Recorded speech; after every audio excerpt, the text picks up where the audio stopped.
So yes, and I'll bink, because you can do that on this. Bink. Bink, put up the comment on the screen. Oh. So yeah, in the interview, he was talking about being able to cure autism, schizophrenia, and like memory loss associated with old age with the Neuralink. And what? So I know more about schizophrenia, like the mechanisms behind it, than I do autism. So part of schizophrenia is too much dopamine floating around the brain.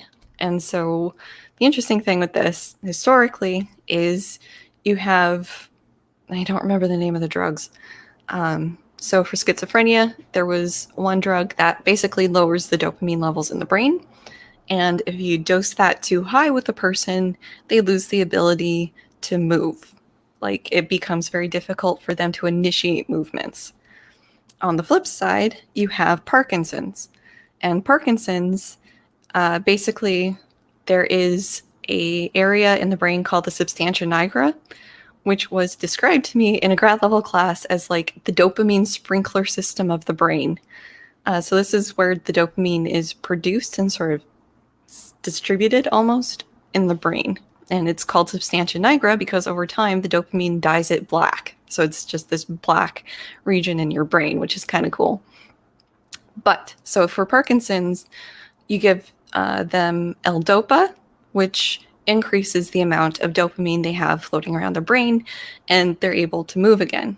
And if the dose, well, there's like dosing things. So like Michael J. Fox, the dose level he's on to be able to let him move and speak in a way that isn't too restrictive also gives him like fidgetiness and a muscle tremor.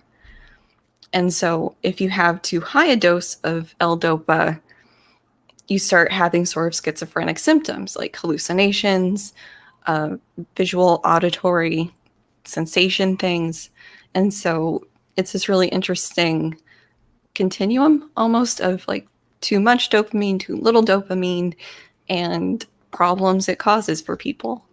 And there's also a lot of weird, or not weird, non normal.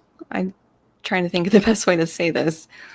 Connections that can happen in a person with schizophrenia's brain where there's just crosstalk between things that shouldn't be talking to each other.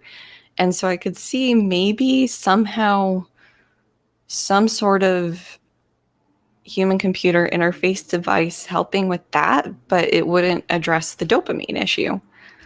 And yeah, saying that you can cure autism, like, the thing that I sort of do is like, okay, so I've got bipolar, and I don't know if you've seen it. It's kind of old at this point. Stephen Fry of BBC and National Treasure for England had a really nice documentary called The Secret Life of the Manic Depressive, probably on BBC originally, but it tends to be up on YouTube.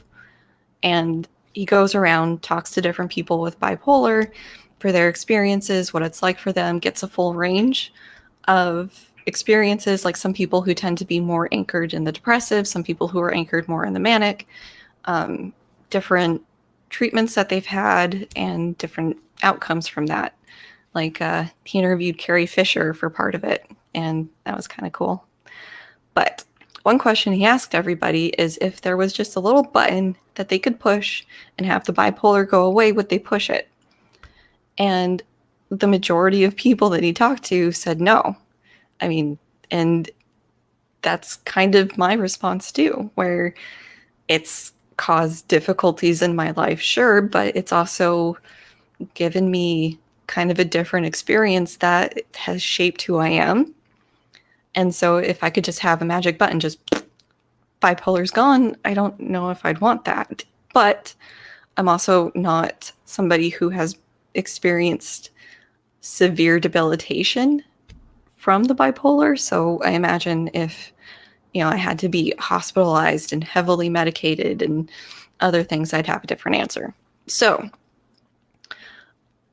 my understanding of the general autistic community is, for a lot of people, it is sort of similar, where it's a different way of seeing things, it's a different experience, and so there's not really a need to cure them.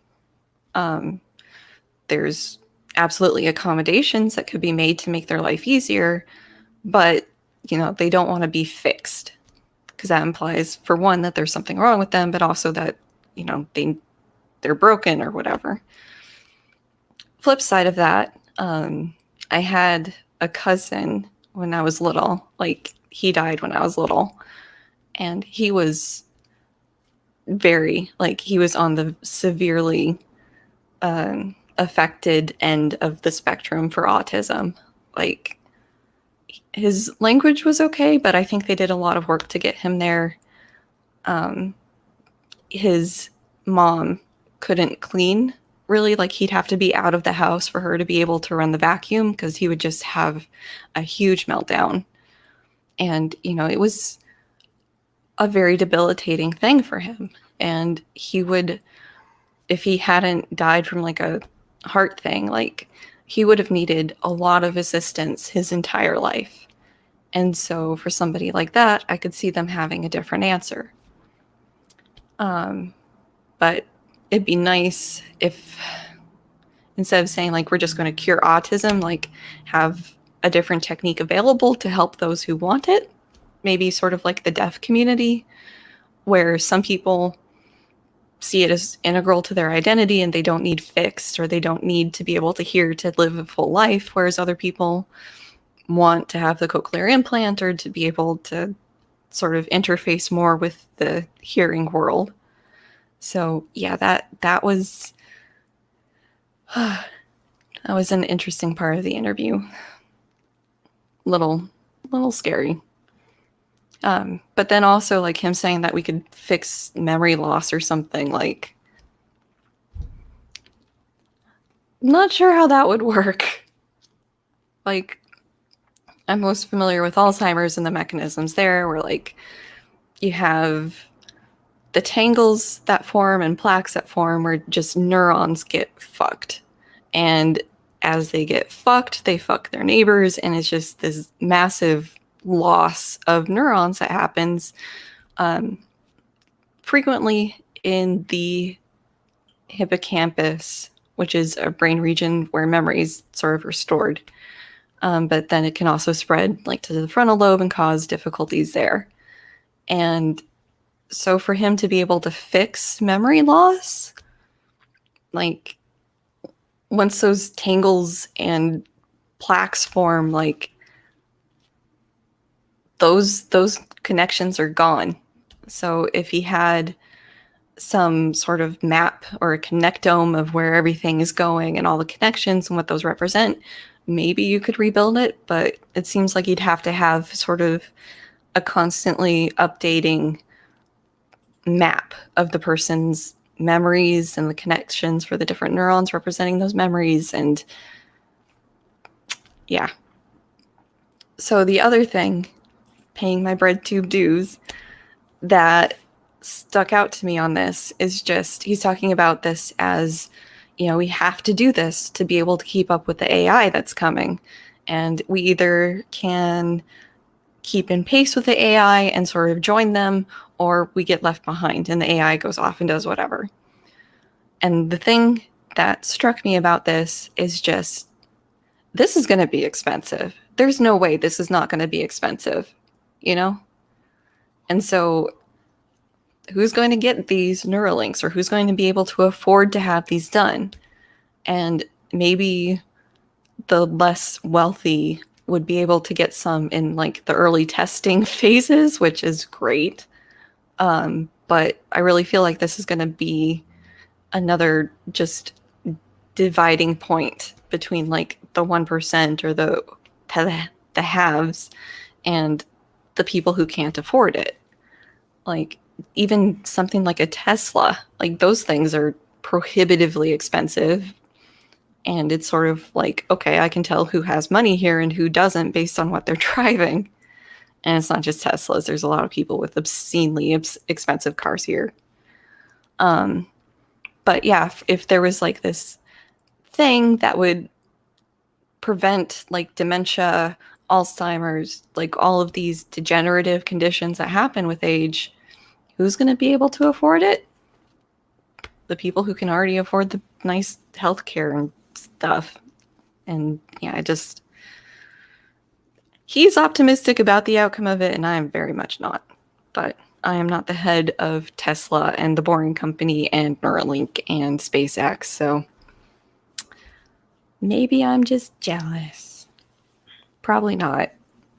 I don't know.